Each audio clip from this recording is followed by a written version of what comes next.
Madam Speaker. I yield next to the gentleman from Kansas, Mr. Mann. Thank you to my colleague and friend from Louisiana for your leadership and for hosting this here tonight.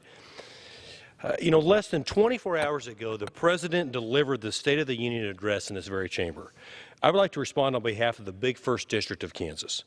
Last night, Americans hoped to hear our Commander-in-Chief address the many crises facing our country and explain his plans for fixing them, a reasonable request.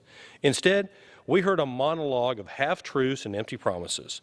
This administration has failed on the world stage, creating one foreign policy disaster after another, and the repercussions are posing threats to America's food supply, energy security, and our freedom.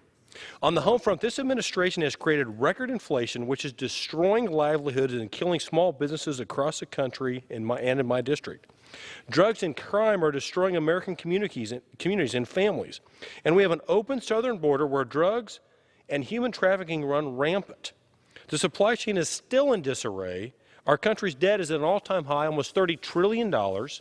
And the President has halted our march towards energy independence by killing the Keystone XL pipeline.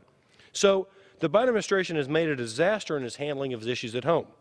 Abroad, our country has an egregious trade deficit with China, a country that ripped off American farmers to the tune of $16 billion in the Phase 1 trade deal, and this administration has done nothing to hold them accountable. The President was getting lots of applause last night for talking a big game about supporting Ukraine, but we've done nothing meaningful so far as in response to the humanitarian crisis Vladimir Putin has created there. His financial sanctions won't prevent China from bailing out Russia financially, and President Biden won't stop buying 500,000 barrels of oil a day from Putin because, again, President Biden killed the Keystone XL pipeline.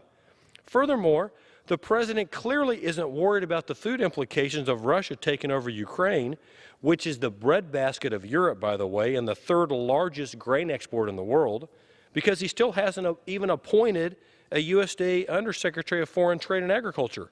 In 13 and a half months, he hasn't even nominated one. Americans are a resilient people. We've proven that over the past 2 years, and I would argue that Kansans are among the most resilient of all. We've made it through worse times than these. But I'm standing here today to say enough is enough.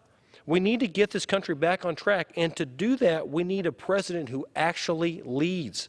Last night, I hoped that the President would tell us about how he plans to hold Russia accountable for its inhumane invasion of Ukraine, stop inflation, fix the supply chain, secure our southern border, and stand up for American farmers and ranchers who feed, fuel, and clothe the world.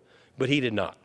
Instead, I heard an out-of-touch stump speech from a politician who wanted me to believe that everything is going to be just fine as long as he's in the White House. Mr. President, I pray for you, and I want you to be successful, but in order for that to happen, you must lead. Thank you for hosting this. I yield back. Very well said, my friend. Thank you for being here.